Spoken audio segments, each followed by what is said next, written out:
El monitor del suero pitaba constante junto a mi cama, un ruido de fondo que casi había aprendido a ignorar, hasta que mi celular vibró en la bandeja. Susana, mi vecina del lago. Contesté con la voz áspera por la anestesia y un día sin hablar. Hola, Susana. Hola, Raquel. Sonaba dudosa. Solo quería saber cómo estás. ¿Estás de acuerdo con que los nuevos dueños se muden hoy? Parpadeé. Nuevos dueños. ¿Vendiste la casa del lago, verdad? Preguntó con suavidad. Están aquí descargando cajas. Dicen que cerraron el mes pasado. Un dolor agudo me atravesó, pero no era la cirugía. Susana, yo nunca vendí mi casa. Hubo una pausa. ¿Qué? ¿Hablas en serio? Muy en serio. Mi voz se volvió plana. He estado en el hospital los últimos 5 días. Dios mío. Su tono bajó a un susurro. Raquel, me pareció raro que no te despidieras. Tienes que investigar esto. Colgué y me quedé ahí atónita con el celular en la mano. Mi casa del lago. Mi refugio. Vendida. Intenté respirar, pero algo dentro de mí ya se había vaciado. Esa casa no era solo una propiedad. Era el fruto de 10 años de sacrificio, de dibujar planos en servilletas, de trabajar fines de semana, de renunciar a vacaciones, citas y cenas fuera. Yo elegí cada viga, cada azulejo, cada vista desde las ventanas. Y ahora alguien más se estaba mudando. Tomé el celular de nuevo y abrí la app del banco. Sin depósitos, sin alertas, sin cambios. Si la casa se vendió, ¿dónde estaba el dinero? Marqué a Bruno. Buzón. Bruno, dije la voz más filosa. Ahora necesito que me llames. Ya. Es urgente. Colgué. El pitido del suero volvió, pero ahora sonaba más fuerte. Burlón. Mi mano tembló al dejar el celular. Pensé que estaba aquí para recuperarme de una cirugía. Pero acostada en esa cama de hospital, algo mucho peor me habían arrancado. Sin anestesia, sin permiso. Mi confianza, mi nombre, mi hogar. Antes de poner los cimientos, antes de los permisos, las inspecciones y las muestras de pintura, era solo un pedazo de terreno que encontré una tarde lluviosa en Chapala, Jalisco. 3 hectáreas boscosas cerca de la orilla sur del lago. Silenciosas, intactas, llenas de maleza y posibilidades. Recuerdo estar ahí con mis tenis embarrados, mirando el agua pensando, esto es mío. En ese entonces apenas salía de un divorcio que me dejó con un coche usado, la mitad de mis ahorros y un corazón que no podía remendar. Mis amigos sugerían viajes, terapia, pasatiempos. Yo compré terreno y en la soledad de esos árboles volví a dibujar. No para clientes, no por dinero, sino para mí. Cada clavo, cada tabla de esa casa empezó como un boceto en papel milimétrico. Elegí los ángulos del tejado para captar el sol de la tarde. Coloqué las ventanas para ver el lago mientras preparaba café de olla o leía junto a la chimenea. Arrastré madera reciclada de ventas de garage, lijé puertas viejas yo misma y ayudé a instalar la chimenea de piedra un fin de semana helado de abril. No la construí rápido, la construí bien. Durante 10 años un sueldo a la vez. Ahí aprendí a estar sola sin sentirme sola, donde pasaba las mañanas de Navidad envuelta en cobijas y silencio, donde dibujaba propuestas de diseño con los pies bajo el perro que ya no tenía, donde volví a sentirme persona. Bruno fue 2 veces. La primera a los 17, refunfuñando porque no había wifi. La segunda a los 23, recién salido de un fracaso con una app, mirando mis pisos de madera como si fueran una oportunidad perdida. Podrías rentarla por 3,000 la noche, dijo, escaneando el lugar. Es mucho dinero parado. No es dinero, le dije. Es paz. Puso los ojos en blanco. Bueno, mamá.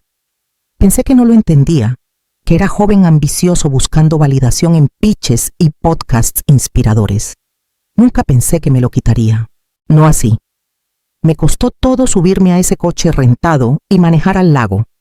Las puntadas tiraban en cada curva, y mi doctor habría tenido un infarto si supiera que salí del hospital menos de 24 horas después de la cirugía.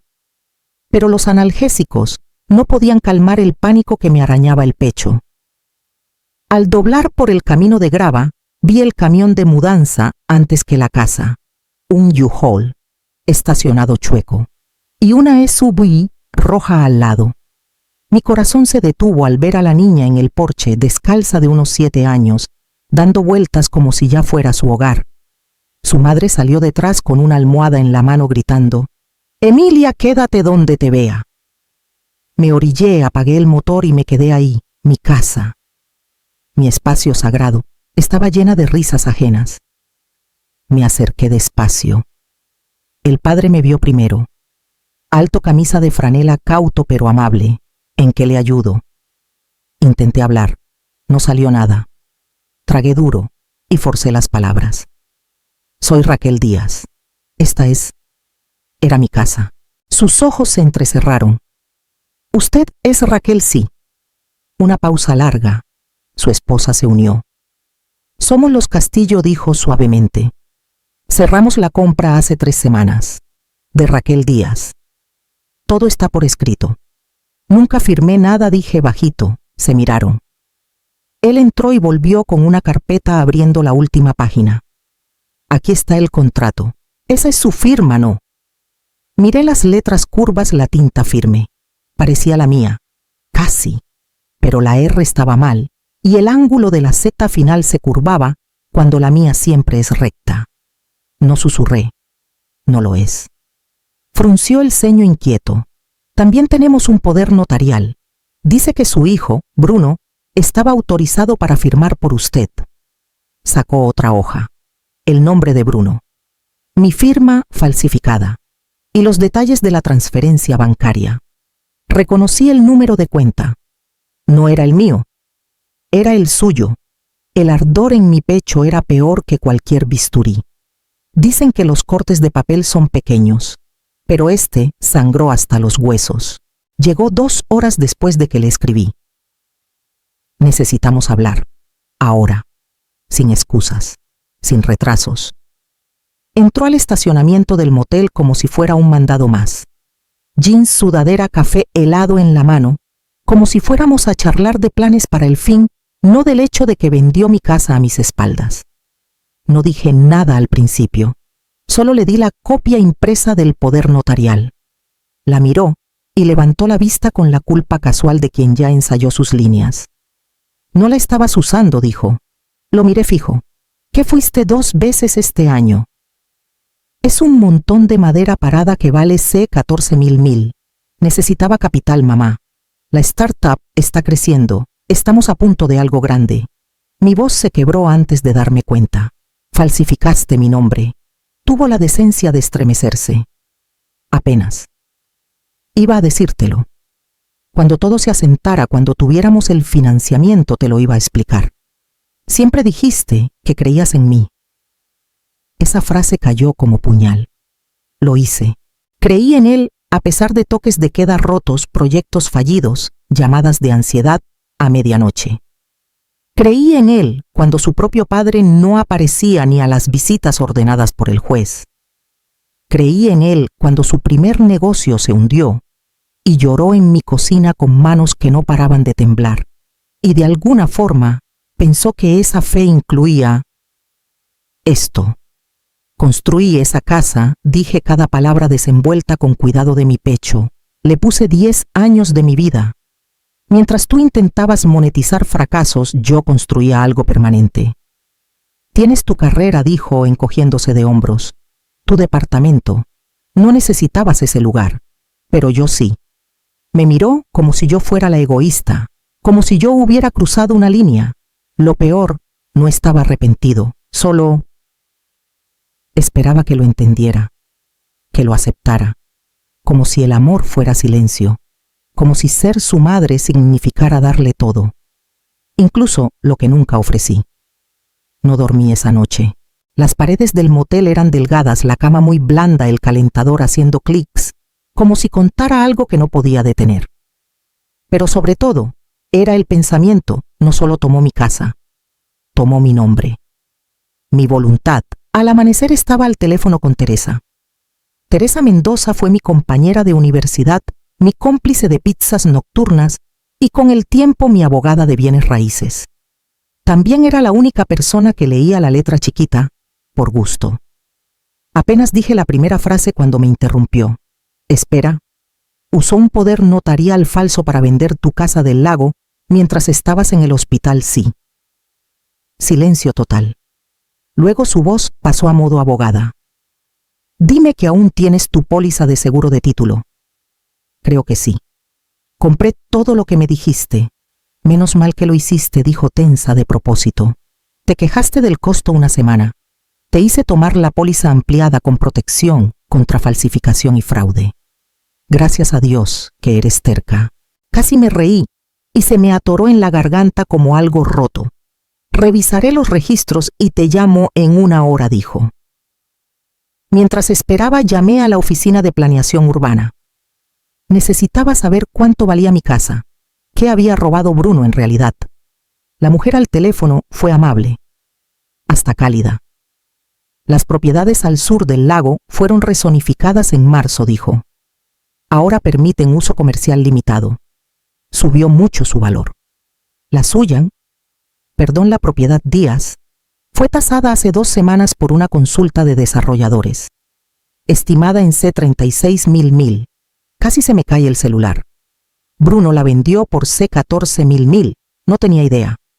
10 minutos después, Teresa me mandó un PDF de mi póliza de seguro. Póliza de propietario. Protección ampliada. Cubre falsificación, suplantación y fraude. Indemnización basada en el valor tasado actual. Valor actual. No el de venta. Miré la pantalla, con la respiración atrapada entre el desamor y algo más. Esperanza, me habían robado algo invaluable, pero también me habían subestimado, y por primera vez ese error les iba a costar más de lo que podían pagar. Para cuando Teresa me devolvió la llamada esa noche, ya lo sabía en el fondo, Bruno no lo hizo solo. Apenas podía llenar una declaración de impuestos sin escribirme. No había manera de que supiera fabricar documentos legales, tramitar un poder notarial y cerrar una venta de millones en menos de un mes. Menos aún mientras yo estaba inconsciente en una cama de hospital. La voz de Teresa fue rápida y filosa. Encontré a la notaria. Me enderecé en el colchón del motel, que no es cualquiera. Se llama Elisa Torres. Notarizó el poder y los documentos de la venta. Adivina dónde trabaja, dónde aparece como asesora de negocios en una de las presentaciones de Bruno. Es parte de su círculo de inversionistas. La sangre se me fue del rostro. Entonces lo conocía íntimamente. Y más, está endeudada. Mucho. 3 embargos, 2 demandas y una quiebra bajo el capítulo 13 el año pasado. Cerré los ojos. Dios mío. También notarizó los documentos el día de tu cirugía, siguió Teresa. Todo está fechado retroactivamente. Y escucha esto, afirmó que presenció tu firma en persona. Mientras estabas bajo anestesia en un hospital a 3 estados de distancia. Hubo un silencio entre nosotras. Lo siento tanto, Raquel. No respondí de inmediato. Miré el ventilador del techo, girando lento, escuchando su zumbido. Había pasado mi vida creyendo en los que amaba. Y ahora tenía pruebas legales de que mi hijo, se sentó con otro adulto y planeó esto. Eligió la semana en que estaba más vulnerable. Contó con que me callaría. Contó con que sería yo, la madre que siempre perdonaba, que siempre daba. Te mando los papeles de la denuncia, dijo Teresa con suavidad. No tienes que hacer nada aún, pero si quieres presentar cargos tienes un caso sólido. Colgué y miré mis manos. Estaban firmes ahora. No solo lloraba una traición, estaba al borde de algo que nunca la había considerado. Justicia, aunque llevara el nombre de mi hijo. Volví al lago a la mañana siguiente. No a pelear, solo a verla una última vez. El aire era fresco, el agua quieta. Ese roble terco al borde del camino, aún aferrado a sus últimas hojas rojas, se mecía en la brisa como si me recordara. Miguel Castillo esperaba afuera cuando llegué. Tenía la carpeta en la mano y la culpa en la cara. Hablé con nuestro abogado anoche, dijo antes de que hablara. Nos contó qué pasó. Lo siento mucho, Raquel. Su esposa salió también, Jimena, y detrás su hija Emilia, envuelta en una sudadera grande, el cabello húmedo, la cara radiante. Acaba de terminar su terapia acuática matutina, dijo Jimena suavemente. El lago ha sido increíble para ella. Lo veo, dije, mirando a la niña girar despacio en el muelle, sus pies descalzos rozando el agua. Miguel me miró dudoso. Nos iremos si quieres. No queremos ser parte de esto. Por un momento no respondí. Miré más allá a las ventanas que diseñé para captar el atardecer, las vigas que ayudé a barnizar con mis manos. Pero esa casa, la que construí desde planos y desamor, ya no era mía. Y al ver a Emilia reír en el agua donde yo solía caminar sola, no se sintió como pérdida. No del todo. No voy a pelear con ustedes, dije bajito. La aseguradora se encargará. No voy a arrancar a su familia de un hogar que no sabían que era robado. Los ojos de Jimena se llenaron de lágrimas. Raquel. Gracias. Asentí sin confiar en mi voz. Al volver al coche, Emilia me saludó desde el muelle. Adiós, señora, sonreí. Soltar no siempre se siente valiente en el momento. A veces solo parece rendirse. Pero ese día, al alejarme de la casa donde creí que moriría, entendí algo. Soltar no es lo mismo que perder. A veces es el primer paso para recuperarte. Bruno llegó sin avisar. Ya estaba en Puerto Vallarta, quedándome con Teresa unos días, mientras la aseguradora avanzaba con la investigación. Tocó la puerta, manos en los bolsillos de esa misma sudadera gris de la última vez, ojos hundidos como un niño que perdió a su perro. No sabía qué más hacer, dijo al abrir la puerta. Entré en pánico. El financiamiento se caía. Los inversionistas se iban. Me estaba ahogando y... ¿Falsificaste mi nombre?, pregunté quedito. Se estremeció. Pensé que podía arreglarlo antes de que lo supieras. Que si cerrábamos la ronda te lo pagaría todo. Ni siquiera tendrías que enterarte. Lo miré a este niño al que le enseñé a amarrarse los zapatos ahora frente a mí, intentando deshacer un nudo que él mismo creó con excusas y arrepentimiento. No robé tu casa, dijo, solo... La tomé prestada. Ahí algo dentro de mí se endureció. No grité, no lloré. Solo dije, no robaste una casa. Robaste mi dignidad mientras estaba inconsciente. Abrió la boca. La cerró de nuevo. Sabías que no podría defenderme, seguí. Esperaste a que estuviera postrada en una cama de hospital y tomaste algo que no era tuyo para dar. Eso no es pánico, es cálculo. Bajó la vista avergonzado, o tal vez solo atrapado. Perdón, mamá, susurró. Pero no dije, te perdono. No dije nada.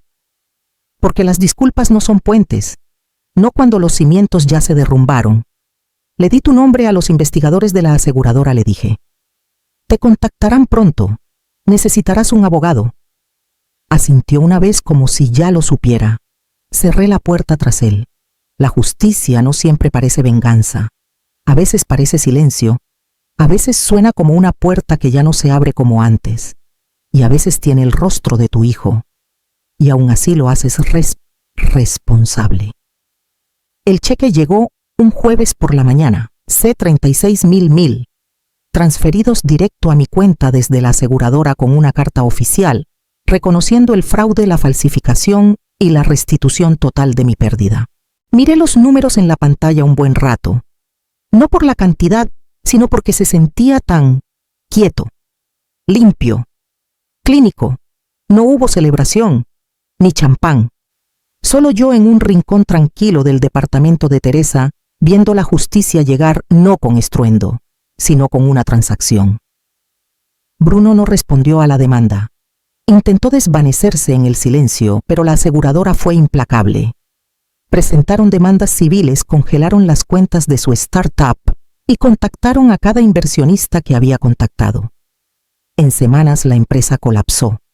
Me mandó un correo de una línea después. Supongo que conseguiste lo que querías. No respondí, porque lo que quería, lo que siempre quise, era que fuera mejor que esto. Que supiera la diferencia entre necesidad y ambición, entre ambición y robo. Usé parte del dinero para comprar un loft en Puerto Vallarta. Paredes de ladrillo, ventanas altas, justo el espacio para volver a dibujar. No estaba cerca de un lago, pero veía el puerto. Otro tipo de agua, otro tipo de calma. El elevador requería tarjeta. La entrada tenía seguridad las 24 horas. Y por primera vez en años, nadie más tenía copia de mis llaves. Contraté a un asesor financiero y puse el resto en inversiones a largo plazo. Conservadoras, diversificadas, mesuradas, pacíficas. No le dije a nadie dónde me mudé, salvo a Teresa. No porque me escondiera, sino porque terminé de dejar puertas abiertas para quienes solo me veían como un medio para su siguiente capítulo. Desde mi ventana veía las luces del muelle, bailar en el agua de noche, el murmullo de la ciudad, lo bastante lejos para ser solo un ruido de fondo. No era venganza, no realmente. Pero si la venganza tiene un aroma, podría oler a brisa marina. Y si tiene un sonido, podría ser el clic suave de una puerta cerrándose. Por última vez. Un año después, mi nombre está en la lista de oradores de un congreso sobre prevención de fraudes inmobiliarios en Guadalajara. Hace meses hablé ante un auditorio lleno de inversionistas en Monterrey sobre seguros de título y vulnerabilidades en firmas digitales. Nunca imaginé que este sería mi camino. Pero tampoco imaginé que mi hijo sería la razón. La vida tiene una forma extraña de darte un micrófono justo cuando dejas de susurrar. Ahora asesoro. En protocolos de seguridad, protección de títulos de propiedad, evaluaciones de riesgos. No se me escapa la ironía, la casa que intentaron robarme me convirtió en la experta a la que la gente paga por escuchar. Algunas noches, tras un día largo de juntas, me siento en el balcón de mi loft en Puerto Vallarta y recuerdo el murmullo del lago. A veces aún lo extraño. El café de olla en el porche. Cómo la luz se filtraba por esas ventanas que posicioné con tanto cuidado. El silencio. Pero también recuerdo a Emilia. El mes pasado le envié a Los Castillo una nota escrita a mano. Sin abogado, sin firmas. Solo unas líneas en papel grueso. Gracias por cuidar la casa. Y gracias por recordarme que a veces lo que perdemos encuentra mejor propósito en otras manos. No respondieron. No hacía falta. La semana pasada manejé a Chapala por primera vez desde que todo terminó. No fui a la casa. No toqué. Me estacioné al otro lado del camino y miré desde lejos. Emilia estaba en el agua con los brazos abiertos riendo mientras su padre estaba a su lado en el muelle. El muelle era el mismo. La fachada estaba repintada de gris claro. El jardín de flores silvestres que empecé junto a la cerca estaba en plena floración. Ella se giró hacia el porche y saludó a alguien tras la puerta de malla. Y sonreí. No la sonrisa rota de quien llora lo que le quitaron, sino la calma firme de quien sabe que ya lo superó. Me quitaron mi casa, pero no mi nombre, no mi paz, y nunca tocarán lo que me he convertido.